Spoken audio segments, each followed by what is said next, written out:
Testingin natin mga idol para dun sa nag-request. Try daw natin tong 6013 na electrode at yung ating welding machine na Powercraft.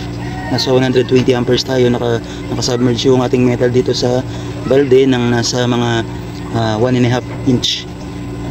Try natin mga idol. Wala mga idol, ayaw. Kung hindi gagana yung gusto ng bibigan natin.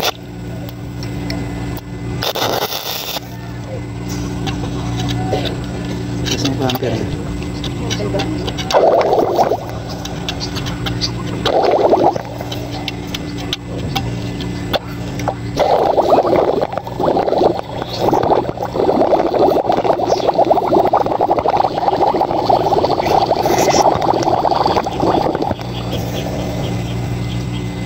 Yun, mukhang hindi kaya mga idol. Try pa natin ng isa.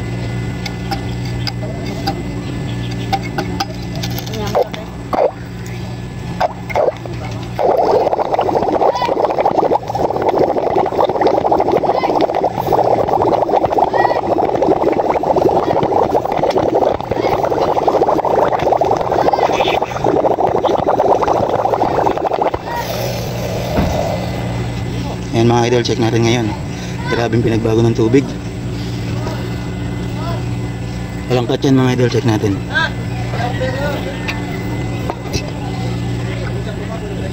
Ayan, tignan natin. Ayan mga idol, tignan nyo yung kanyang slug. Grabe oh. Ano kaya, tignan natin mga idol. Wait lang, pinakuha ko lang yung ating pantiktik. Kalimutan kong kunin.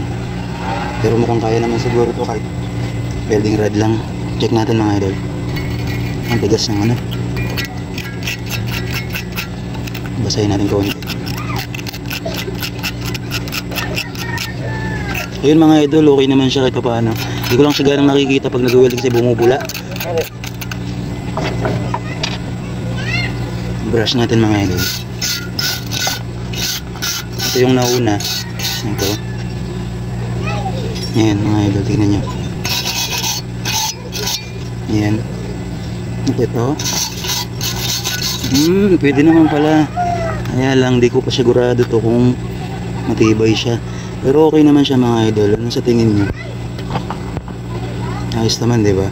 So, ibig sabihin, kung halimbawa emergency na may kailangan kayong weldingin, tapos nakababad sa tubig, kung halimbawa spot lang naman, pwede rin naman pala siya idol. Pero hindi ko siya recommend kasi medyo mahirap siyang weldingin kasi nasa ilalim ng tubig. Hindi mo nga makikita kapag bumubula-bula na siya.